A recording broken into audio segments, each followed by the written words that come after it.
Peter, welcome to Bristol. It's a bit of a wet and wild day for you. It is, but I love Bristol. Do you know, whenever we do a Bristol concert, it usually is the first one to sell out, every time. On this particular tour, we're doing 2 shows here, one now and one on January the 12th. But I love coming back here, you know, it's always a great atmosphere for me and people are great. And, you know, it's one of the shows where the stage is smaller. So we have to take some things out, but yet we still manage to always do one of our best shows here. Now I'm looking forward to it. And it's called, your tour's called Up Close and Personal. Now, looking at some of your fan base outside, I'm sure that title's going to make them very happy that you're getting up close and personal. Yes, I mean, put it this way, tonight, at some point of the show, 1 minute I'll be here, and the next minute I'll be appearing next to one of them and they won't even know it. And that's the fun of it. But Up Close and Personal is not just about that one song. There's other things that we do that make it up close and personal, and we always bring someone up on stage as well, which is great. A 31 tour date, I mean, it must be physically and mentally tough preparing for something like this. Physically, for me, I'm actually loving it because it's getting me back into shape, which is what I wanted. Mentally, I think it's the best, you know what, it's the best therapy. Being on stage is, I mean, you know, you speak to any actor or anybody that does theatre, and that moment of being on stage and capturing that audience is the ultimate.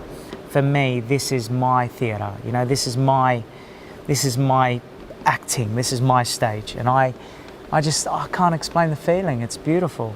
So, would you class yourself as a musician above a reality TV star? I think I'm much more musician in the sense that I write my own songs, I co-write just about all of them, and I write a lot of songs, and I'm very productive in the way of putting sets together and, you know, speaking with the directors and changing things around and lighting and all that sort of thing. So, yeah, I think that's definitely my passion. It must be really hard to keep coming up with something new, something that your fans, and I chatted to them, a couple of them outside, and they've been coming to see you for years and years. Yeah. They've seen Peter Andre at his best. How can you keep... Oh no, they haven't seen Peter Andre at his best. That's what they're going to see tonight. I know, I just think, you know, there's new and innovative ways all the time to do good things on shows, and you bring in new directors and new producers and you work together and you create. And you've got a new album out. Can you tell me a little bit about that? Is it the sort of music that perhaps you listen to at home as well? Yeah, the album's quite a selection of different sounds. I mean, the opening track is very reminiscent of early Michael Jackson, and then we flip it to a very 2012 sound, you know, dance reggae sound, mixed with an old 80s groove. So we do that, we then move into electro dance, we move into quite deep R&B and some very good soul, which I love. Soul and jazz was what I loved more than anything when I was growing up. Also, I think it's for different ages, different audience. You know, we have all different ages come into the shows. We've got little kids to great-grandparents. So you've got to entertain them. So is this the sort of music that you would put on at home and chill out to? There's one song on the album called Fly Away, which is an all-live piece, all live musicians. Honestly, that is one song I could listen to for the rest of my life, being a song of mine. There's not many songs of mine I would say, yeah, I'd listen to all the time, but that's one of them. That is, for me, that is the direction I'd eventually like to go. Just very classy, very, you know, all live, very beautiful lyrics. I love it. Where do you get your inspiration from for your songwriting? Inspiration is all personal experiences. You know, I think calling it Angels and Demons was because we all have angels and demons. You know, we all have good days and dark days. And no matter how good life is, it always throws some bad at you, and you got to deal with it. So I think that's where I get most of my inspiration from.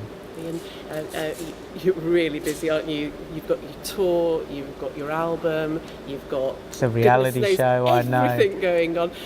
How do you get that work-life balance? Do you know, have you found the secret? It's really bizarre, because today I was sent perfume bottles to look at for our perfume that we're going to release later on or early next year, and I'm thinking that's just one more thing you look at and go, okay, yeah, I'm not sure about that bottle, try this, try that.